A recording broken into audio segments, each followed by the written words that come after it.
Buenas tardes con todos, bienvenidos a la tercera exposición del Seminario de Divulgación Matemática. En esta ocasión tenemos como expositora a la doctora Alba Málaga. Ella fue estudiante de pregrado en la UNI, actualmente se encuentra Posgrado en también, hice mi posgrado, mi máster en el IMCA.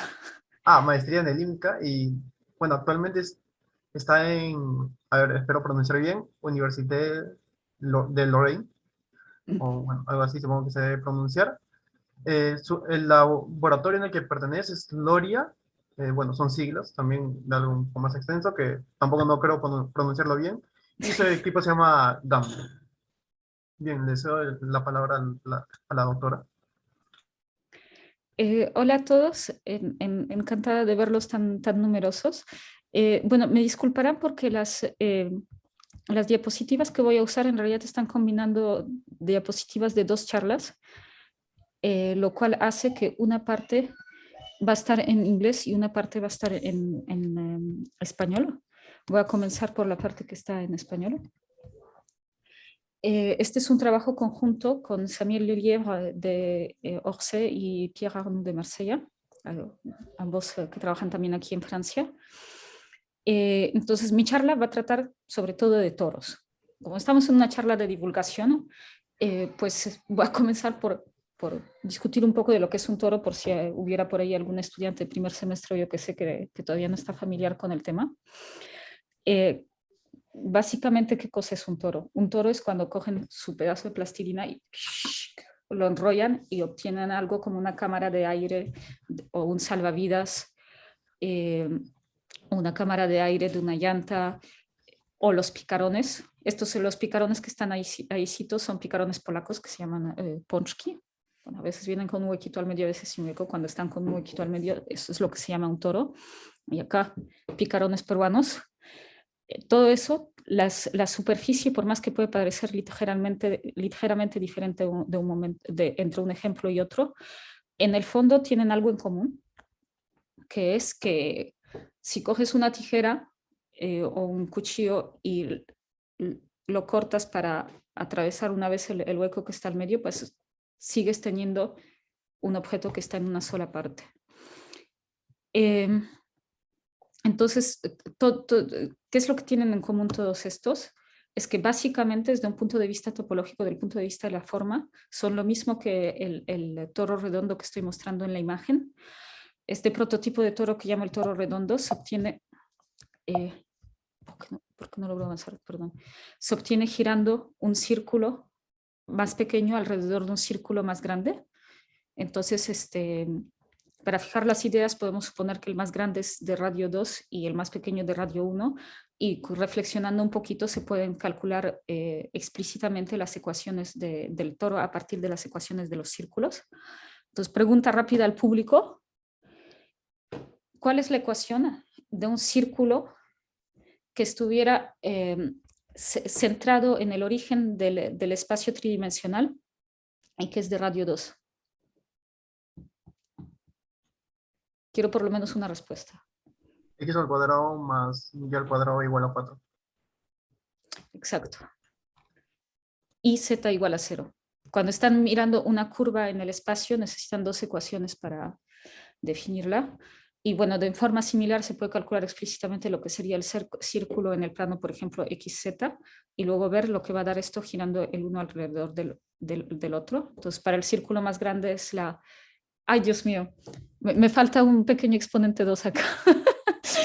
Bueno, es lo que acaba de decir su colega, no me acuerdo quién contestó, pero esa es la ecuación correcta. Si el radio es 2, es x al cuadrado más y al cuadrado igual a 2 al cuadrado y z igual a 0, y el más pequeño sería x menos 2 al cuadrado más z al cuadrado igual a 1 y y igual a 0. Entonces, al girar el uno al otro, le ponemos cosenos y senos en las ecuaciones y obtenemos una parametrización explícita del toro redondo. Entonces, esta parametrización explícita, los parámetros son dos ángulos. El ángulo alfa y el ángulo beta. Los ángulos, naturalmente, los vemos como evolucionando en un intervalo, pero es un intervalo cerrado porque el ángulo de 0 grados y el ángulo de 360 grados los estamos identificando el uno con el otro. Es un intervalo en el que hemos pegado abstractamente los extremos opuestos. O sea, en realidad, esta parametrización que acabamos de encontrar muestra que el toro, ese toro redondo, es básicamente el producto de dos círculos. Y otra forma de verlo es que se obtiene identificando los lados opuestos de un cuadrado. Perdón, se me había saltado una diapositiva hace un rato. El producto cartesiano de dos círculos es lo mismo que si estuviéramos un cuadrado y estuviéramos identificando los lados opuestos de este cuadrado. Y un toro obtenido pegando los lados opuestos de un cuadrado con la misma orientación es lo que llevamos a llamar un toro plano cuadrado. ¿Por qué toro plano? Porque cuando miramos su geometría intrínseca, simplemente vamos a prolongar la geometría del cuadrado, que es la geometría euclidiana, y al final el ángulo total alrededor del punto del vértice el vértice del cuadrado, pues los cuatro vértices van a ser identificados a un solo punto y el cuadrado está contribuyendo cada vez con 90 grados, entonces cuando hacen 90 por 4, pues le sale 360 grados, que es el ángulo lleno, es el ángulo del plano. O sea que este asunto es plano realmente en todas partes, no solo en el interior del dominio del cuadrado. Y de manera más general, esto se puede generalizar con cualquier paralelogramo, y así es como se obtiene todos los toros planos posibles. Un toro es algo que topológicamente es lo mismo que el toro redondo, que se obtiene girando un círculo alrededor de otro. Y cuando este toro tiene una geometría plana en todas partes, decimos que es un toro plano. Y un toro así siempre, literalmente siempre, se puede obtener identificando los lados opuestos de un paralelogramo preservando orientación. Entonces veamos un ejemplo.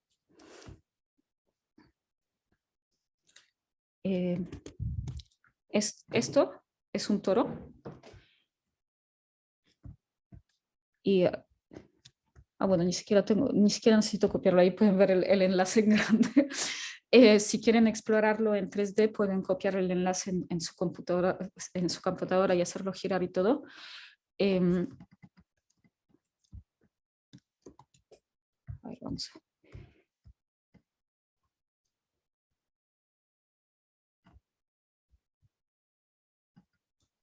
Estoy pegando el enlace acá por si alguien no logró verlo.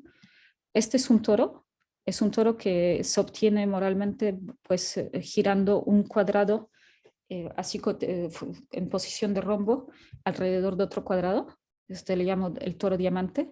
¿Me pueden decir si este toro es plano, considerando en él la geometría heredada de R3, la geometría del espacio euclidiano? Ustedes saben que la geometría del espacio va a inducir una geometría en cualquier superficie que pongan adentro. Entonces acá tengo este poliedro que tiene una geometría que va a heredar del espacio. ¿Me pueden decir si este es plano? Para que sea plano, el ángulo total alrededor de cualquier punto tendría que ser de 360 grados. Me parece que sí. Debe ser.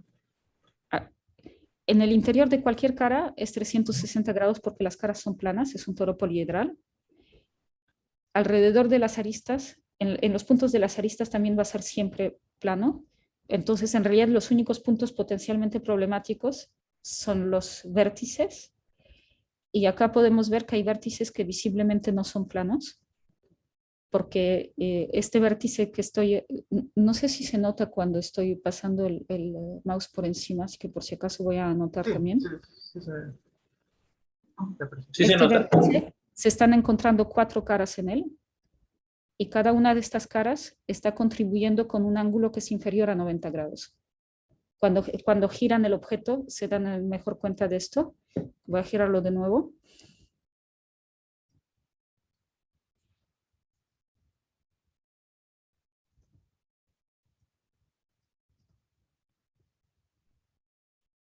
¿Ves? Cada cara está contribuyendo con un cierto ángulo que es inferior a 90, entonces cuando suman los 4, pues les sale menos de 360, o sea que este ángulo es inferior a 360, no es un ángulo plano, el ángulo total alrededor de acá.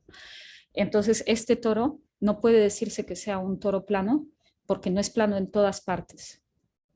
Estoy poniendo estos ejemplos para volver claro a qué me refiero con eso.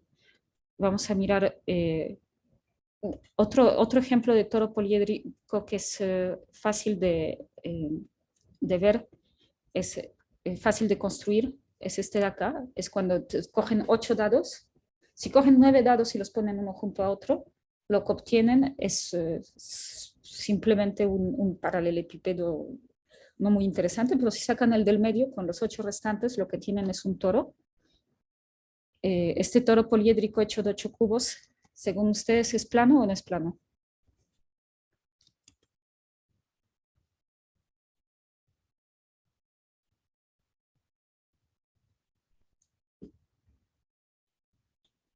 Nuevamente en los vértices, creo. Fallaría. Sí, nuevamente va a tener vértices en los cuales tienen menos de 360 grados. Un vértice de un cubo, ¿cuánto es el ángulo total alrededor del vértice de un cubo?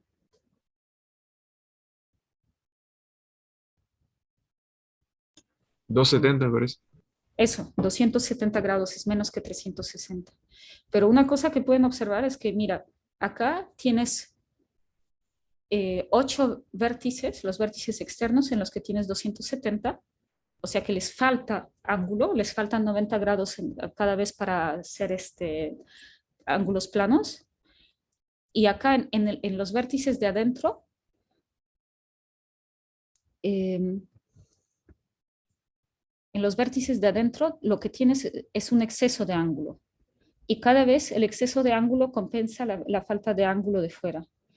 Entonces, afuera cada vez tienes 270 y adentro, ¿qué tienes? Tienes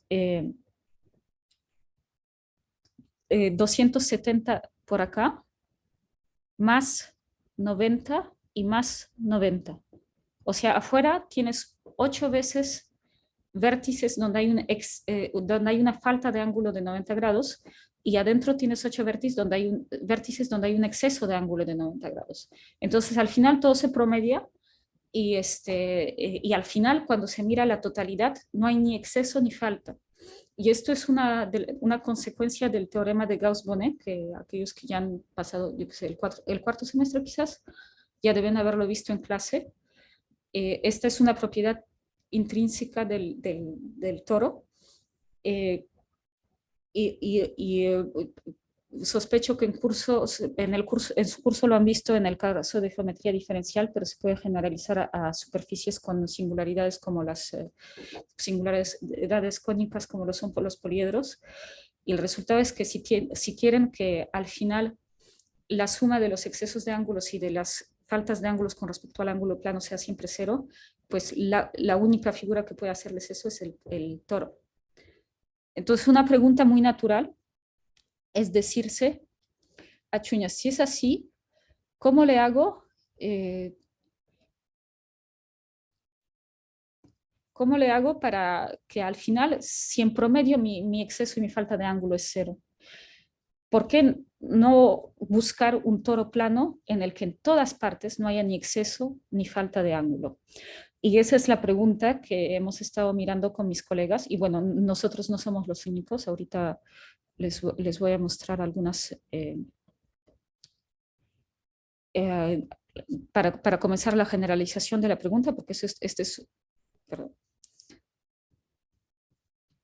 Hola. Con Pierre y Samuel hemos mirado esto, porque en realidad cuando haces cosas como lo que yo he hecho en mi tesis, que era mirar dinámica en superficies de translusión, es una pregunta súper natural, porque cuando uno está haciendo dinámica, pues como que te da ganas de dibujar las trayectorias en espacios que puedas imaginar más fácilmente o hasta tocar, ¿no? Y lo que yo estudiaba en mi tesis eran superficies de traslación, que son superficies que son localmente planas, y el toro plano es el ejemplo más simple de superficie de traslación. Entonces, este trabajo que les voy a presentar lo comenzamos mientras estaba teniendo lugar un semestre especial de ilustraciones de las matemáticas en el ISERM. Es la foto de al medio acá arriba. Y entonces, bueno, agradecemos a todas estas instituciones por habernos apoyado y al sistema universitario francés por tener todos trabajos permanentes. y agradables. La fotito de abajo a la izquierda es mi laboratorio. La del medio es Orsay y la derecha es el laboratorio de matemáticas de Marsella.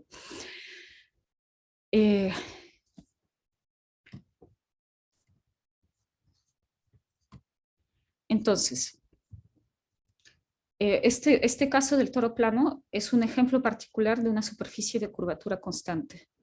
¿Okay? Cualquier superficie compacta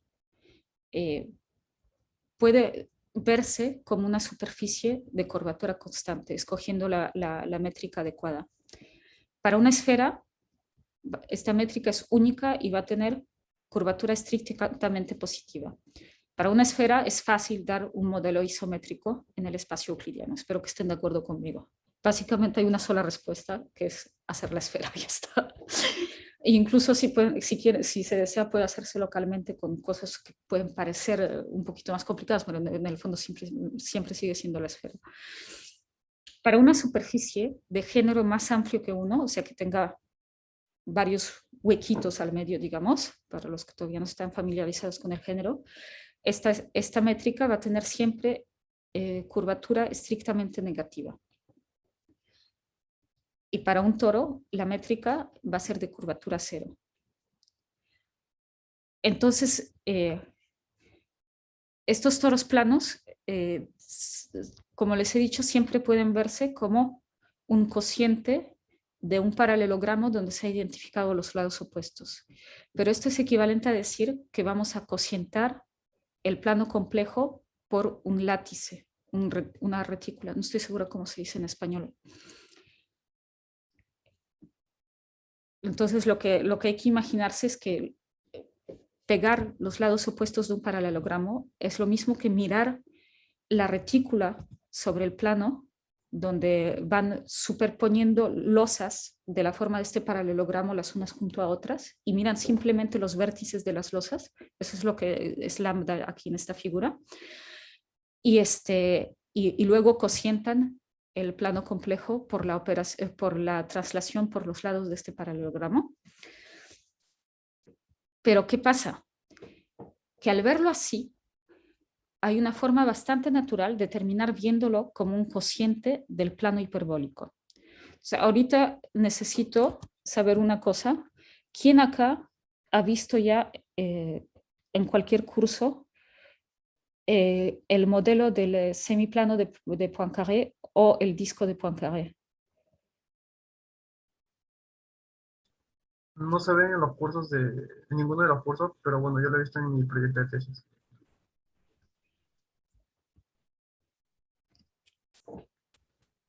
Ok, entonces un ratito voy a bajar acá hasta donde tengo la geometría hiperbólica en breve. Así he llamado 3 diapositivas simplemente para acordar de dónde viene todo esto. En otros tiempos, cuando la gente todavía no se había dado bien cuenta de lo que es la geometría hiperbólica, pues hubo varios matemáticos que trataron de atacar el problema de tratar de deducir el quinto postulado de Euclides de los demás. Ustedes saben que Euclides propuso una explicación completamente axiomatizada de la geometría y en realidad, bueno, más tarde cuando la gente se dio cuenta que le faltaban axiomas lo completaron a más, pero desde su punto de vista él había planteado 5 axiomas para deducir toda la geometría a partir de ahí. Y el quinto postulado se traduce básicamente diciendo que por cualquier punto exterior a una recta del plano pasa una única recta paralela. Entonces, la gente se puso a mirar, a ver, ¿podrá deducirse este del resto?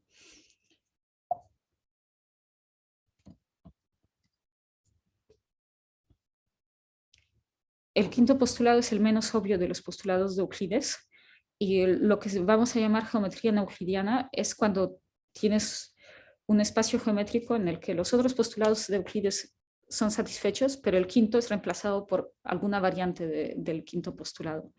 La geometría hiperbólica es cuando a través de un punto externo tienes una infinidad de paralelas. Solo que para que las cosas no sean tan confusas, en lugar de hablar de rectas, en este caso vamos a hablar simplemente de geodésicas. Entonces, para el plano hiperbólico, que es, digamos, el modelo universal para la geometría hiperbólica, hay varias formas de representarlo y Poincaré vino con dos de los modelos más utilizados. Uno de ellos es lo que se llama el semiplano de Poincaré. En el semiplano de Poincaré, las geodésicas son círculos ortogonales a la recta real o bien líneas paralelas a la recta imaginaria. O sea, miran en el plano complejo todos los números complejos de parte imaginaria es estrictamente superior a cero. A eso es lo que le llama el semiplano de Poincaré. Y las geodésicas van a ser los círculos ortogonales a la recta real o bien líneas paralelas a la recta imaginaria.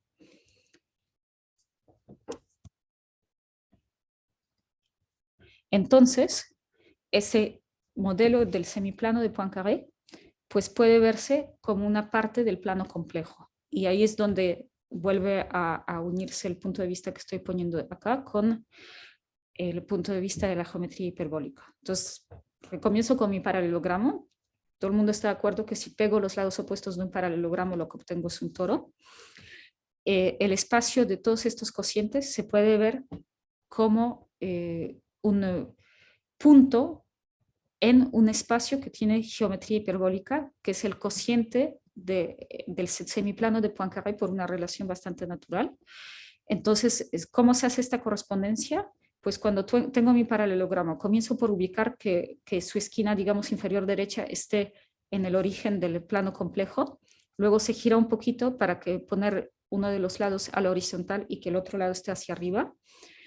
Luego se pone a escala para que el lado horizontal vaya de 0 a 1 y luego se mira simplemente el vértice superior izquierdo de este pequeño paralelogramo obtenido y este es un punto en el plano complejo y por la forma en que se hizo la construcción es un punto que está en el semiplano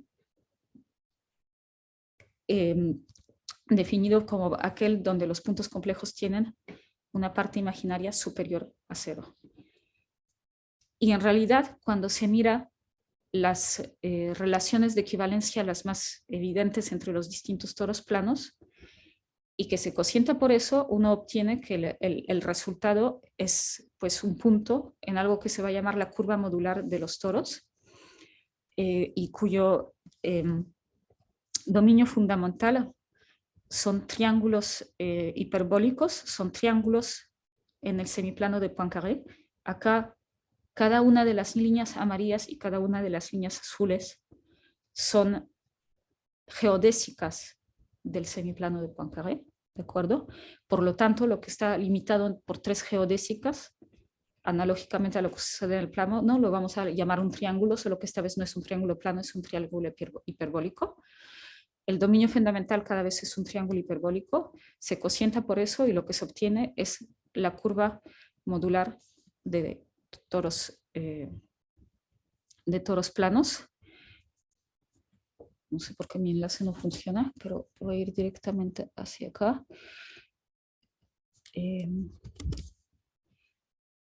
Hasta ahí, ¿cómo vamos? ¿He perdido a alguien?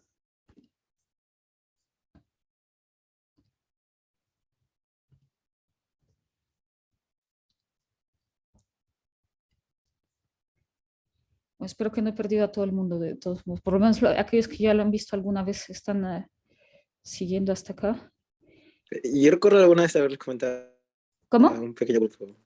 Que recuerdo que a un pequeño grupo les hablé un poco de geometría hiperbólica. Así que Ya. creo que al menos ese grupo ha seguido esa parte. ¿No? Dominio fundamental, ¿a todo el mundo le dice algo? En un espacio cociente, el dominio fundamental es cuando pueden escoger un dominio de la cosa que estén cocientando, en este caso el plano hiperbólico, de tal forma que cada punto interior del dominio representa un solo punto en el cociente y tan solo los puntos del borde eventualmente representen más puntos. Esa es la buena forma de escoger dominios fundamentales en geometría. Entonces, lo que les voy a mostrar ahora es que es a qué corresponde esto en uno de los modelos del plano hiperbólico que le gusta bastante a la gente, que es la pseudosfera. Ay, miércoles, perdón. Eh, la pseudoesfera, perdón, está, okay. La pseudoesfera es un cociente del semiplano de Poincaré, donde básicamente se enrolla toda la parte que sobrepasa la recta horizontal. Bueno, la estoy dibujando aproximadamente. Hay una recta horizontal por acá que representa donde están los puntos de parte imaginaria igual a 1 sobre 2pi. Y la pseudoesfera es todo lo que está por encima enrollado, o sea, que están cocientando por la traslación por 1, básicamente. ¿Ok? Entonces, el dominio fundamental de la pseudoesfera es como que lo que ven entre 2 líneas amarillas acá, pero a partir de la recta horizontal de parte imaginaria 1 sobre 2pi. Entonces, cuando hacen eso, recuperan una parte de los dominios fundamentales de la curva modular de los toros. Y eso es lo que tengo en este otro dibujo.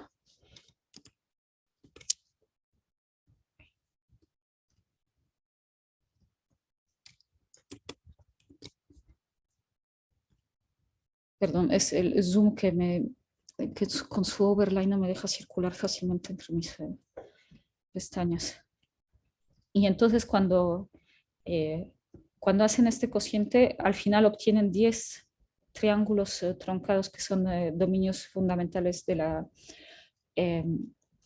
curva modular de toros, pero truncados porque, bueno, estás obligado a cortar en 1 sobre 2pi. Entonces, hay gente que le llama esto a veces la media, la calceta, la chaussette modulaire, le dicen en francés, porque es como si tuvieras una media en donde abajo es un orbifolte hiperbólico, es como los poliedros que estábamos mirando hace un rato, solo que la geometría intrínseca es hiperbólica y hay 2 puntos singulares. Voy a ver si logro acercarme acá. Voilà. Tienes uno en el que el ángulo total es pi, 180 grados, y tienes otro en el que el ángulo total es 120 grados, o sea, 2 pi tercios. Y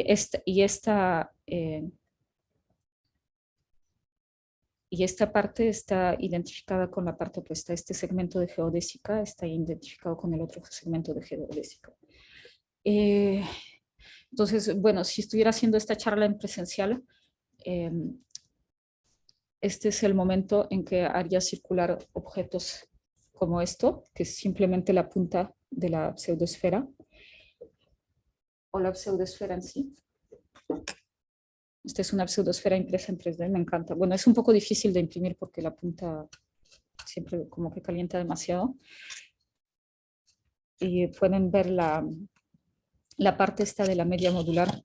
Está completamente contenida en la pseudoesfera. La pseudoesfera en teoría va hasta el infinito, pero obviamente cuando lo imprimen en 3D la punta no puede ir hasta el infinito. Entonces lo que les estaba diciendo es que el espacio modular de toros, la curva modular de toros, lo obtienen identificando acá pegando los lados, pegando este borde, una mitad con la otra mitad.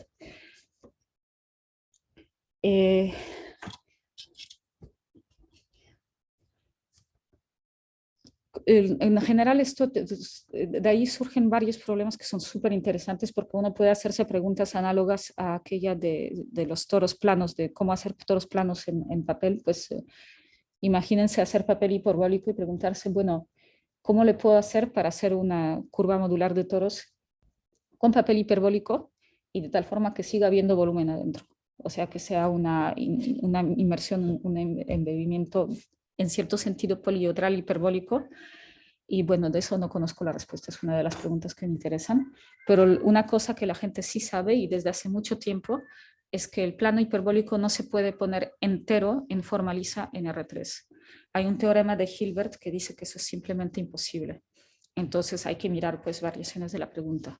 Lo que sí se puede hacer es poner pedazos, como por ejemplo este esta pseudosfera, que en el fondo también es como una vecindad sin el punto del centro de un punto en el plano hiperbólico, o esto que es esta es un pedazo de la superficie de Digny, que es una superficie que también tiene curvatura constante negativa en todas partes, o sea que la geometría es hiperbólica, la geometría de la superficie es como la geometría del plano hiperbólico, pero no es el plano hiperbólico entero, por el teorema de Hilbert no se puede hacer.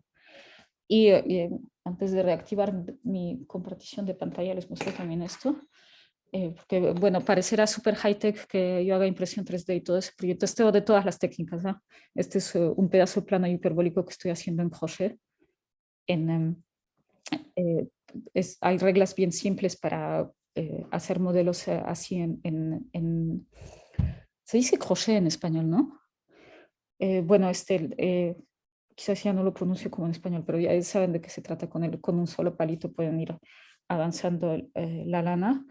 Y si hacen que el número de puntos alrededor de cierto punto central vaya aumentando exponencialmente, pues lo que obtienen es básicamente un modelo del plano hiperbólico, de una parte del plano hiperbólico, ¿no?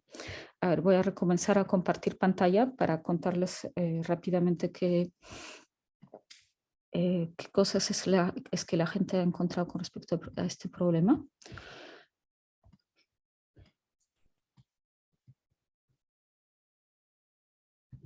Entonces, recuerdo de nuevo el problema.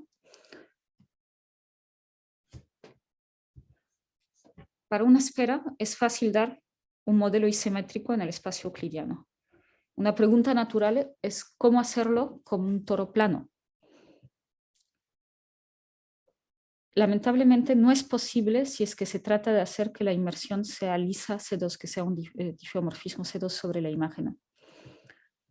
¿Por qué? Porque si es que fuera posible, pues tendríamos que en el extremo, en los puntos extremos, la curvatura, o sea, imagínense una esfera lo más pequeña posible que contenga todo su toro. La curvatura en el punto donde el toro se encuentra con la esfera no puede sobrepasar no puede ser inferior que la de la esfera y por lo tanto es estrictamente positiva porque la de la esfera es estrictamente positiva. De hecho, es posible demostrar que toda superficie completa de curvatura 0 en R3 es un cilindro. Así que se necesita una forma de inmersión un poco más débil, con menos requerimientos que C2. Entonces, hay un teorema célebre de Nash que decía ya que es posible hacerlo en forma C1 más epsilon.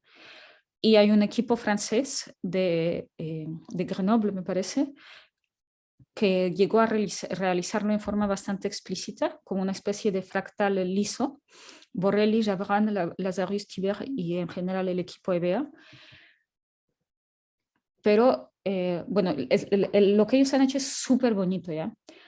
Pero cuando haces dinámica en superficies de traslación o en toros planos en particular, es un poco frustrante, porque este es un toro que cuando haces una realización física como tiene este aspecto fractal, tienes que parar al cabo de cierto número de iteraciones. Entonces, al final la sensación no es que fuera realmente un toro plano, es súper bonito, pero la realización física es difícil de trazar geodésicas encima, entonces es un poquito frustrante.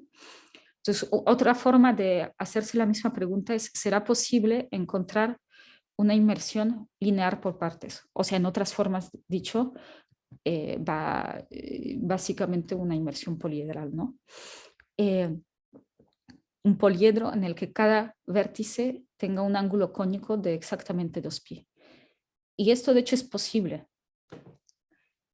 Y se sabía desde hace muchos años, lo cual a mí personalmente me frustra bastante porque oí muchas veces durante mis estudios a distintas personas decir que no era posible, pero en realidad era posible, solo que nosotros no estábamos al tanto. Yo me enteré recién en el 2019, fines del 2019.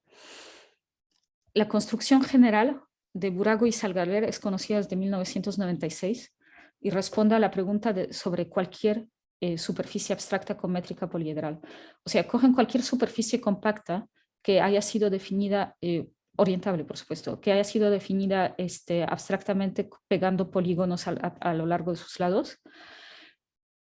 Burago y Zalgaler tienen una construcción general para transformar eso en un poliedro de verdad, eventualmente aumentando aristas, pero que salga un poliedro de verdad. Entonces, acá abajo hay un ejemplo de una realización de esa construcción para el toro.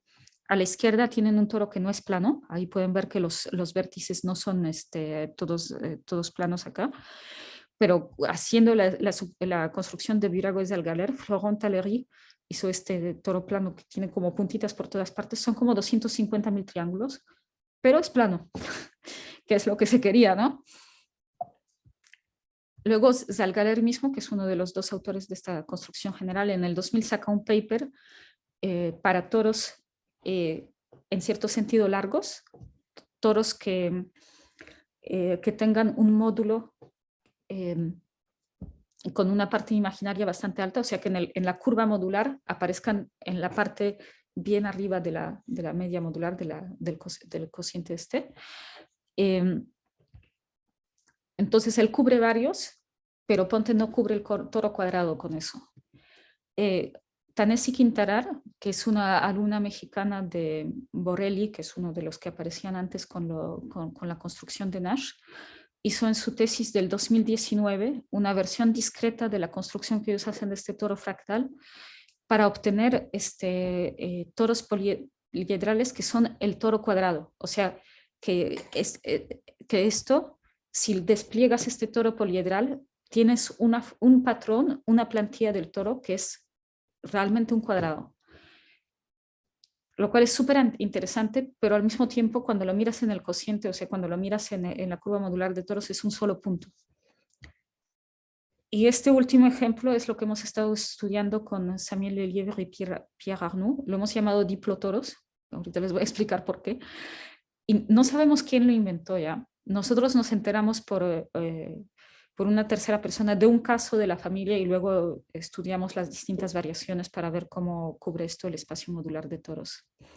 Entonces, ¿en qué consisten estos diplotoros? En el último cuarto de hora voy a hablar de eso y de por qué todos los toros son en realidad diplotoros. Recordemos primero lo que es un hiperboloide. Un hiperboloide es cuando coges un segmento de recta y lo giras alrededor de un eje y pues lo que obtienes es un hiperboloide. O sea, puede verse como juntar dos círculos por un pequeño segmento que gira, dos círculos en planos paralelos. Entonces, si coges dos hiperboloides que han sido construidos a partir de los mismos círculos y los juntas, lo que obtienes topológicamente va a ser un toro.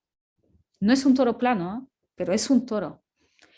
Lo que nosotros estamos mirando, estos diplotoros, son como que una aproximación lineal de estas cosas. Miramos dos polígonos regulares con n vértices, separados por cierta altura, y luego se une segmentos de arriba con puntos de abajo y segmentos de abajo con puntos de arriba, de tal forma que de obtener una cadena de triángulos que son todos idénticos entre ellos. Y como estos triángulos lo que están formando es como si fuera un hiperboloide discreto, pues lo hemos llamado ploide, como piecewise linear ploid, o simplemente ploide, ¿ya? Entonces, ¿a qué se parece esto? Pues tienen dos polígonos regulares, los unen, los separan por cierta altura y luego uno de ellos está quizás ligeramente girado con respecto al otro y lo unen por cadenas de triángulos. Y esto, si quieren sacar la plantilla de esto, pues va a ser simplemente triángulos congruentes los unos después de otros. Entonces, por geometría euclidiana bastante básica, pues se ve que al final lo que se obtiene cada vez es simplemente un paralelogramo. Y es como un origami plano en el sentido en que simplemente coges un pedazo de papel y lo pliegas, y ya está. Un diploide va a ser cuando unes dos ploides con los mismos polígonos arriba y abajo. Cuando estos son disjuntos, salvo por los dos polígonos que comparten, lo que obtienes es un toro, y este toro tiene que ser plano, porque cada ploide separadamente arriba solo tiene ángulos de 180 grados y abajo solo tiene ángulos de 180 grados. Entonces, cuando los pones juntos, en todos puntos del polígono regular, de los dos polígonos regulares donde se unen, el ángulo total es 360. Entonces, esto es lo que vamos a llamar un toro diploide o diplotoro. Entonces, ahí hay un ejemplo con dos pentágonos regulares, con lo cual tengo un toro poliedral con 10 vértices nada más. Y se pueden calcular fácilmente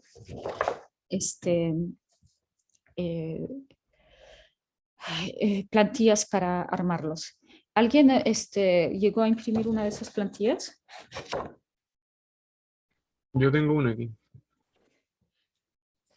¿La llegaste a cortar o no? Sí, los bordes.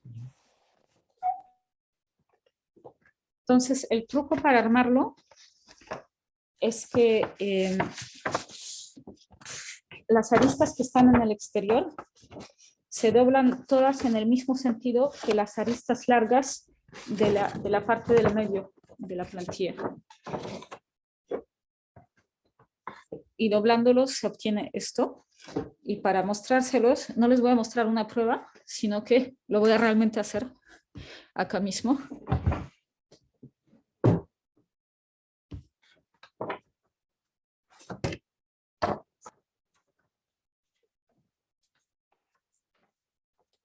En este no se nota mucho la impresión porque en realidad no es impreso, sino que el papel que tengo conmigo es uno que ha sido recortado en una máquina.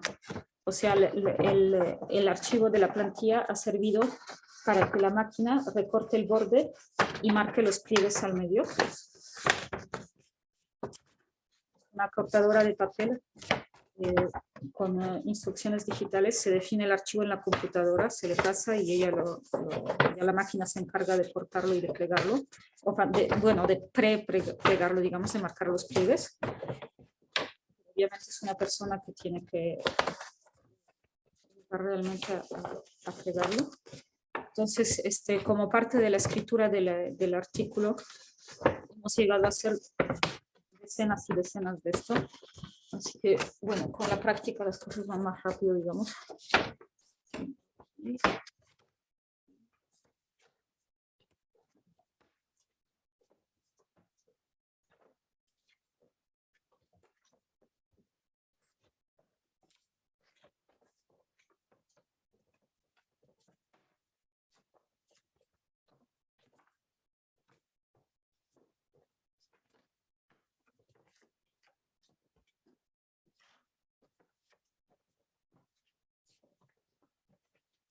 Cuando se han marcado ya todos los pliegues que son en el mismo sentido, me falta nada más marcar los pliegues opuestos.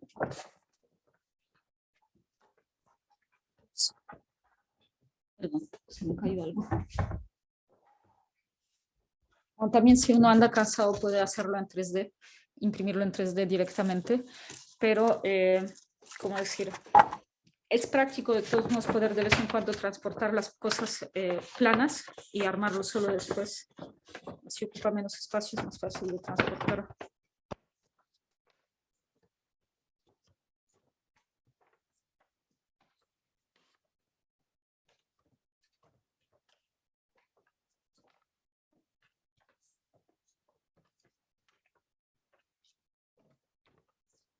Entonces, una vez que está doblado, armo el ploide de adentro. Recuerden que el ploide es lo que le llamábamos a la cadena esta de triángulos. Y luego lo uno ahí donde corresponde. Creo que es acá. Y estas pestañitas las alterno simplemente.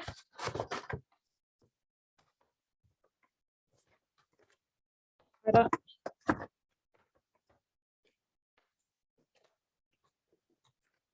al final cerrarlo y obtener un toro plano poliedral.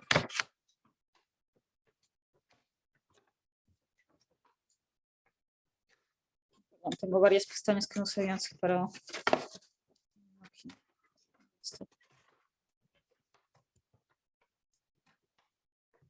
Bueno, la persona que lo llegó a imprimir, ¿logra seguir la construcción? No, no muy bien. Es que no es tan fácil doblar el papel. Ya, bueno, ya después en privado, si quieres, coges un lapicero y marcas los pliegues con lapicero. Eso también es otra técnica cuando no tienes una máquina para marcarlos. Entonces, bueno, acá una vez que he unido, me encuentro con esta cosa que está como que separada.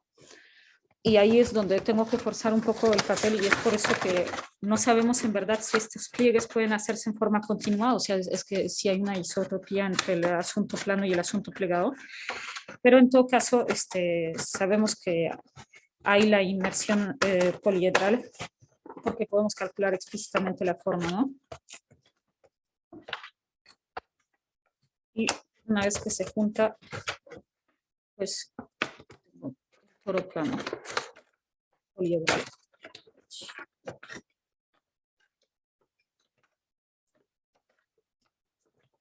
Voilà. O si no, claro, si uno quiere ir a hacer trabajar la máquina, nomás se imprime en 3D y ya está. Y si desean... Oh, perdón, hay preguntas en el chat y ni cuenta me di. Disculpa, no sé, pasó un problema con mi sonido, así que no. Ah, ya. Ok, perdón. Bueno, les vuelvo a compartir la pantalla.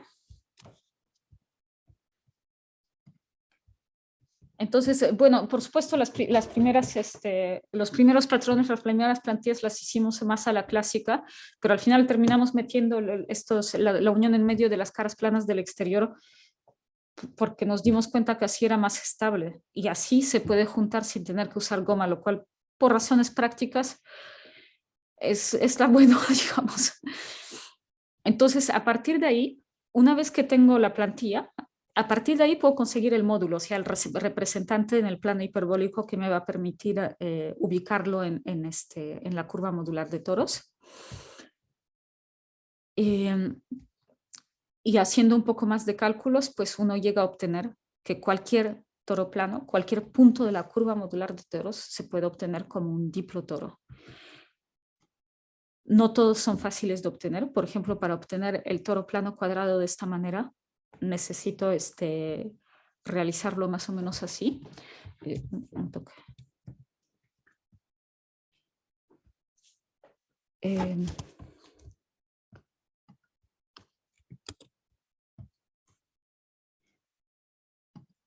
Les voy a poner el enlace al toro cuadrado para que puedan explorarlo un poquito. He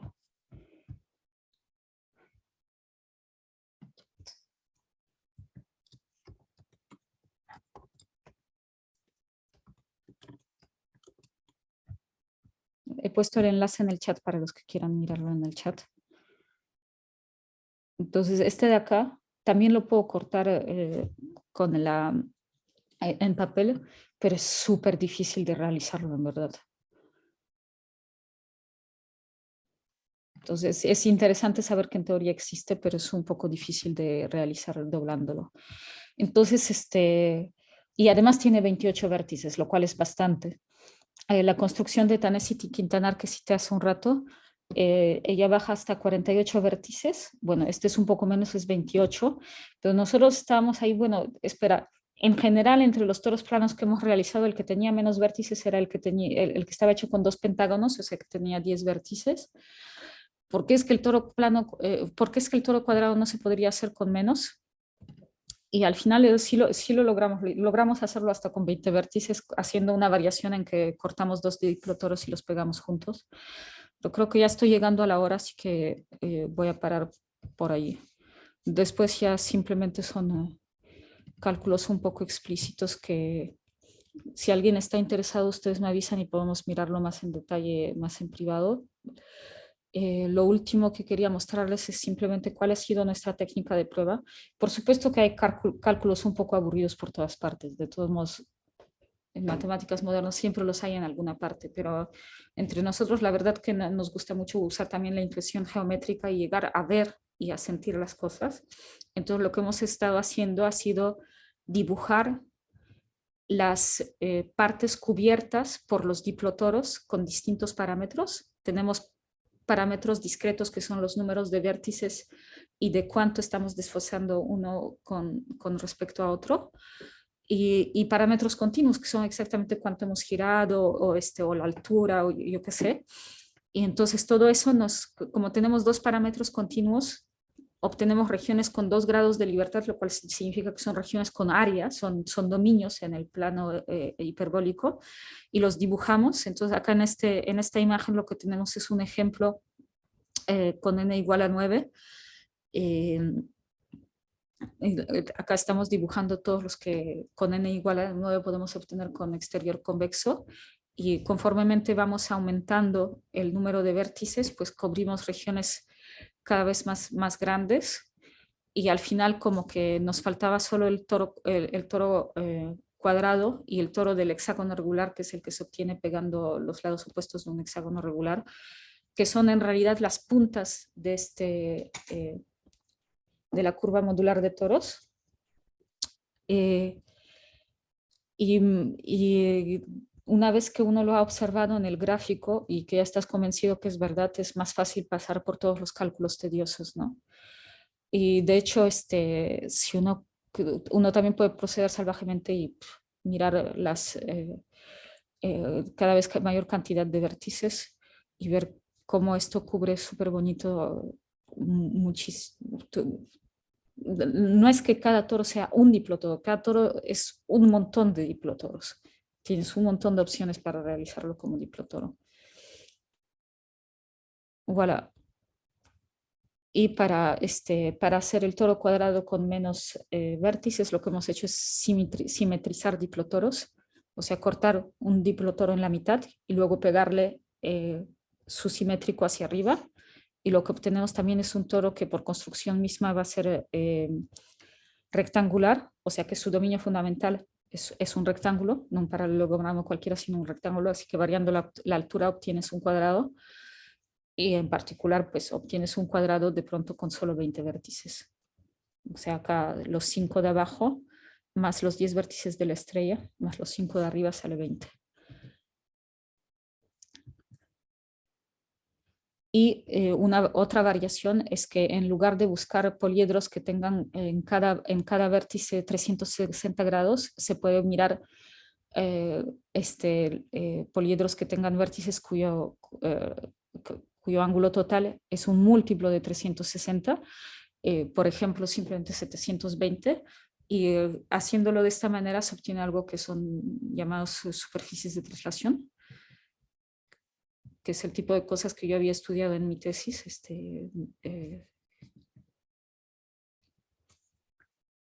Y que pueden mirar también en este enlace.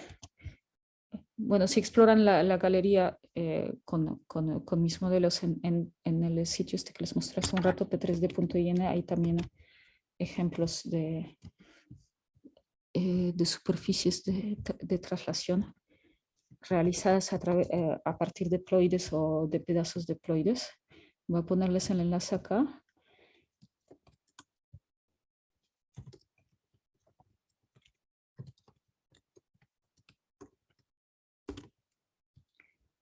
Ok, ¿y qué más?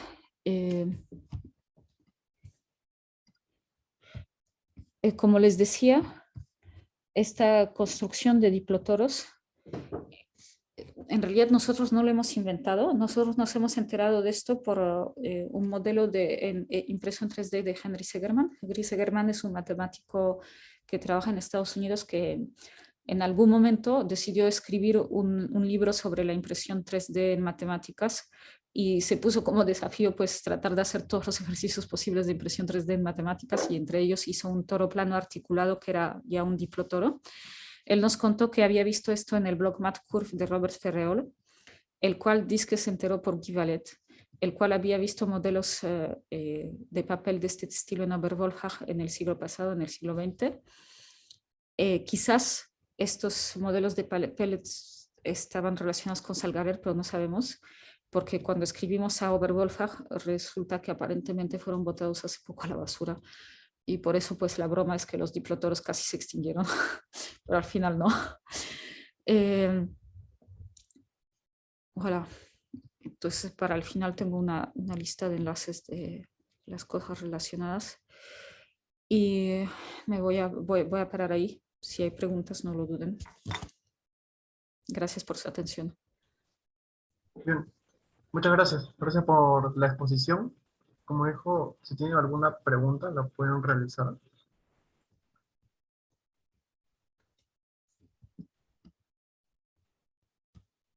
Yo tengo una duda. Bueno, cuando dijo acerca del teorema de inversión en Nash, decía de clase C1 más epsilon, entonces no, Ajá. eso sobre el 1 más epsilon. No sé si... Sí, o sea que es base 1 es continuo. Ujú. C1 más epsilon es que está entre C1 y C2 básicamente, o sea, la derivada es holderiana.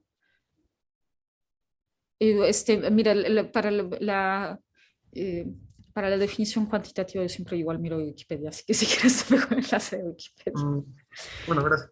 Sí, supongo que es sobre eso de cálculo fraccionario, pero como dicen, ¿no? Entre C1 y C2. No sé, Sí, un poco más que C1. Gracias. Alexander preguntó sobre alguna bibliografía recomendada para respecto a la propuesta. sobre toros Ah, planos. bueno, ya Va, colocado, ¿no? bueno, he pegado los enlaces que estaban al final de mi charla, los he pegado ahorita en el chat. Y si no, en sí, sobre los toros planos, pues la bibliografía va a ser nuestro artículo cuando terminemos de escribirlo. Y si no, bueno, está el enlace a la tesis de Tanesi, está ahí. Ella también discute ahí bastante sobre lo que ya se sabía de toros planos. Y hay un artículo de Florent Terleri que también debe estar por salir, donde él habla de una triangulación general de toros planos poliedrales. Así que entre todo eso, algo va a salir. Sobre superficies poliedrales en general, hay un libro que creo que no lo he puesto ahí.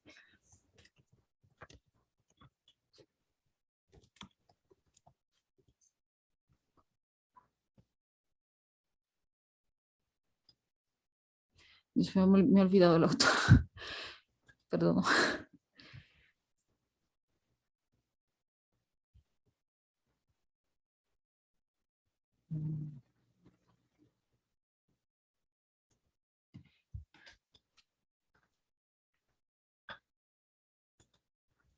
Pero al final voy a decirles, bueno, a nosotros lo que nos ha permitido avanzar ha sido estar sobre todo en contacto con gente que ya había un poco mirado el tema. Eh,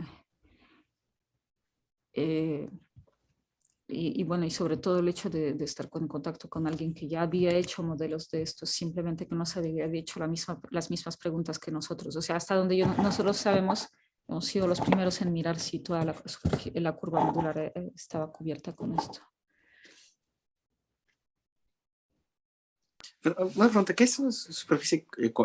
No, perdón, ¿simetría cónica que dijiste también? Singularidades cónicas. Un punto singular en geometría es un punto donde básicamente la curvatura no está definida, como por ejemplo los vértices de un poliedro. Y entonces, cuando defines las superficies poliedrales en forma abstracta, pues cada vértice de la superficie en principio es una singularidad cónica, es donde se encuentran varios polígonos. Okay. Y entonces la suma de los ángulos no necesariamente es plana en esa parte. Ok. Ok. ¿Tienes algún tipo de control, por ejemplo? O sea, puedes decir que ciertos toros planos, hay una cota inferior así para el número de vértices o cosas así, ¿o? Sí. Se sabe que un toro plano poliedral no puede tener menos de 7 vértices. ¿Por qué? Porque independientemente de las realizaciones poliedrales de toros, hay gente que estudia triangulaciones en toros. Entonces miran el toro como una superficie abstracta y miran las triangulaciones, grafos que son triangulares en este toro. Y se sabe, hay cotas para todos los géneros. miras una superficie de cualquier género, tienes acotaciones sobre cuál es el número mínimo de vértices para poder hacer una triangulación con ese número de vértices en esa superficie. Y esas cotas, tienes acotaciones que dependen solo del género y que para el toro dan 7. Y la que lo realiza con 7 es una triangulación que se llama la triangulación de Mobius. Y entonces, como consecuencia, tienes ese límite teórico de 7. Y nosotros con nuestro ejemplo del doble pentágono no estamos muy lejos. Las acotaciones sobre el número de vértices en la triangulación es una condición puramente topológica, o sea que ahí va a ser la misma cota para todos los puntos de la curva modular de toros. Y con 10 no estamos muy lejos, así que es un poco frustrante, ¿no? Quizás es posible, quizás no es posible, solo que por ahora no se sabe. Claro. Yo pienso personalmente que sí es posible. Porque mira, ¿Sí es posible? Espera, voy a coger una hoja. Hay dibujos encima, pero los dibujos no importan. Cuando todavía no sabes cómo hacer toros planos periedrales, ¿cómo le haces? Te dicen que si coges un rectángulo y que identificas los lados opuestos, te sale un toro. Entonces, ¿qué le haces así ingenuamente? Coges tu rectángulo y comienzas por enrollarlo y te sale un cilindro. ¿Ya? Y después tratas de enrollarlo más en el otro sentido y chingas, te quedas sin volumen y de pronto te encuentras con esto que es simplemente tu hoja doblada en 4. Estoy segura que la mitad de la comitiva ustedes ya han intentado hacer esto. ¿Sí o no? Ya. Puedes pensar en algo así usando la banda de Mobius. ¿Así se dice? Sí, no sé si es Mobius o Mebius, ¿no? Pero Mebius, ok. Cogen Mebius, pero con una doble banda, con una cadenita de 7 triángulos, lo pueden hacer también, pero sin tener volumen adentro. Mi humilde opinión es que eso está suficientemente cerca para que, pensándolo un poco, quizás uno pueda arreglárselas para obtener un toro poliedral con 7 vértices, sí. Quizás. Pero por ahora no hay ejemplo explícito. Hay otra pregunta de Jeffrey. Plantillas para armar otros tipos de toros. O sea, no necesariamente planos o no necesariamente diplotoros.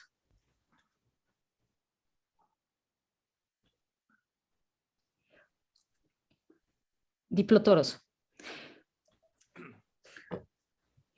Espera, voy a fijarme si... Quizás tengo un enlace entre los proyectos. Bueno, nosotros vamos a terminar por meterlos en línea. En principio, dentro de poco. Tengo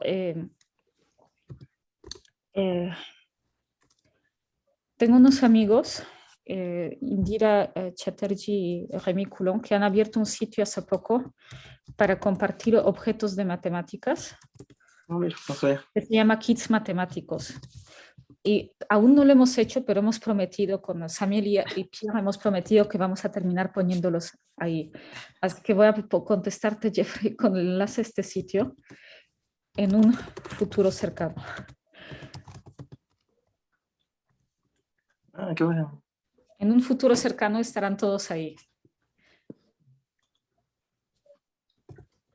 Y bueno, como son amigos y que ya les hemos prometido, eso sí o sí va a venir. Por otra parte, hay otro sitio que a mí me gusta mucho, que se llama Imaginary. Y también vamos a terminar metiéndolo ahí. Entonces, Kits es el principio de los dos sitios web que les acabo de poner el enlace es un poquito diferente. El sitio Kits es para Francia y la idea es que la gente solo ponga cosas de las cuales tienen una realización física que pueden compartir. Entonces, ponte, yo he estado cortando y cortando. Tengo un montón acá. La idea es que cuando lo pongo en el sitio puedo decir a la gente, bueno, ya tengo como, yo que sé, 100 en stock y pueden venir a buscarlos si quieren o invítenme a dar un seminario en su laboratorio y ahí se los traigo. Esa es la idea del sitio web Kits Matemáticos. Y Imaginary es simplemente compartir los archivos y ya la gente se encarga de fabricarlos.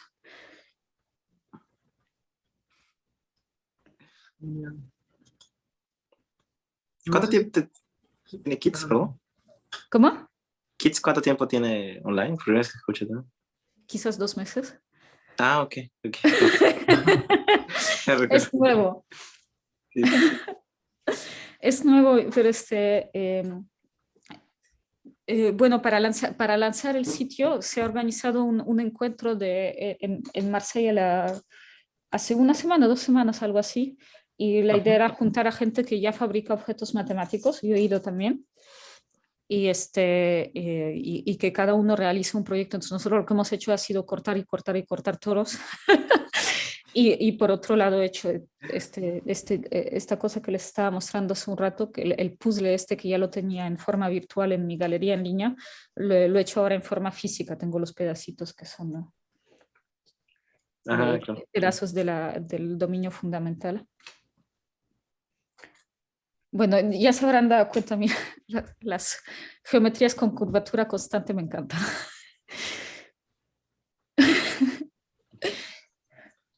Entra, ¿no? Ujú. Eh, no sé si tienen más preguntas. ¿Alguien tiene alguna otra duda que quiera realizar?